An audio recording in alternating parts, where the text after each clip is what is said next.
ஹே சிசன் pros, daily நான் ஆஃபீஸ்லேருந்து வீட்டுக்கு போகும்போது ஒரு சிக்கன் பக்கோடா கடை பார்ப்பேன். நல்ல ஸ்மெல்லு செம்மையாக தெறிக்க விடுவாங்க. பட் இடம் ஹைஜீனிக்காக இருக்காது. சரி சாப்பிட்லாமா வேணாமான்னு யோசித்தேன். சரி இன்றைக்கி வீட்டிலே செஞ்சிடலான்ட்டு இன்க்ரீடியன்ட்ஸ்லாம் வாங்கிட்டு வந்தேன். கார்ன்ஃப்ளவரு, அரிசி மாவு, கடலை மாவு, 65 masala, chilli powder, Cummins powder, turmeric powder, அப்புறம் பெப்பரு, கொஞ்சம் ஃபுட் கலரு எல்லாத்தையும் வாங்கிட்டு வந்துட்டு அதோட ஒரு எக்கு உடச்சி ஊற்றி ஒரு பவுலில் இந்த பவுடர் எல்லாத்தையும் போட்டு மிக்ஸ் பண்ணோன்னே கொஞ்சம் சால்ட்டு, அப்புறம் இஞ்சி பூண்டு பேஸ்ட்டு கொஞ்சம் போட்டுட்டு, அப்புறம் இதில் ஒரு லெமனை கட் பண்ணி ஜூஸை எடுத்தேன்.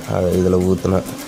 அதில் ஒரு விதை விழுந்துடும், அதை எடுத்துட்டு அதுக்கப்புறம் கொஞ்சம் தண்ணி ஊற்றி நல்லா மிக்ஸ் பண்ணேன். அப்புறம் 1/2 kg சிக்கனை போட்டு அதை இந்த மிக்சரோடு மிக்ஸ் பண்ணிவிட்டு ஒரு 1 hour அப்படியே மேரினேட் பண்ணி கவர் பண்ணி வச்சிட்டேன். 1 hour கழித்து எடுத்துகிட்டு பேன் வச்சுட்டு அதில் ஆயிலை ஹீட் ஆகிடுச்சான்னு செக் பண்ணிவிட்டு ஆயிலை ஊற்றிட்டு அப்புறம் இந்த சிக்கன் எல்லாத்தையும் போட்டேன். சின்ன பேனுங்கிறதுனால கொஞ்சம் கொஞ்சமாக ஒரு 4 to 5 பீசஸாக டீப் ஃப்ரை பண்ணி எடுத்து வச்சிட்டேன்.